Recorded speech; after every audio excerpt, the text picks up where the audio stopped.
నమస్తే welcome back to my channel. I am Soujanya. ఈరోజు మన వీడియోలో శరీరంలోని వేడి తగ్గించి ఇమ్యూనిటీ పవర్ని, జీర్ణ వ్యవస్థని మెరుగుపరిచే చద్ది అన్నాన్ని, గంజి అన్నాన్ని ఎలా తయారు చేసుకోవాలో చూపిస్తాను. దీనివల్ల మనకి చాలా ప్రయోజనాలు ఉన్నాయి. ఇది ఎలా తయారు చేసుకోవాలంటే, రాత్రి మిగిలిపోయిన అన్నం ఉంటుంది కదా, దాన్ని ఫ్రిడ్జ్లో పెట్టకుండా ఒక బౌల్లో వేసుకోండి. నేను 2 కప్పులు రైస్ తీసుకున్నాను. దీన్ని కొంచెం చేత్తో ఇలా మెదుపుకోవాలి. దీన్ని ఎండాకాలం అనే కాదు, ఎప్పుడైనా తినచ్చు. ఆరోగ్యానికి చాలా మంచిది. ఇప్పుడు ఇందులో 1 కప్పు వాటర్ వేసుకోవాలి.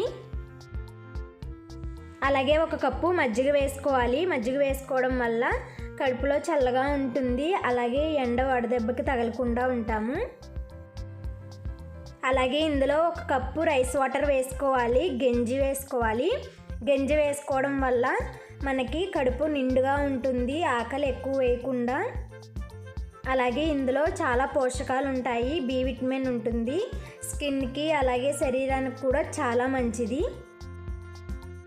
అలాగే 1/2 టీ స్పూన్ వాము వేసుకోండి. ఎక్కువ అవసరం లేదు. వాము వేసుకోవడం వల్ల త్వరగా అరుగుతుంది. అలాగే 1/2 టీ స్పూన్ సాల్ట్ లేదా రాళ్ళుప్పు వేసుకొని, పచ్చిమిర్చి, ఉల్లిపాయ కూడా వేసి దీన్ని రాత్రే రెడీ చేసి పెట్టుకొని మార్నింగ్ బ్రేక్ఫాస్ట్లో తినడం వల్ల ఇది పులిసి మంచి బ్యాక్టీరియాని విడుదల చేస్తుంది. దానివల్ల మనకి ఆరోగ్యానికి చాలా మంచిది. ఈ ఎండాకాలంలో వడదెబ్బ తగలకుండా ఉండాలంటే ఇలా ట్రై చేసి చూడండి. Thank you for watching. Bye.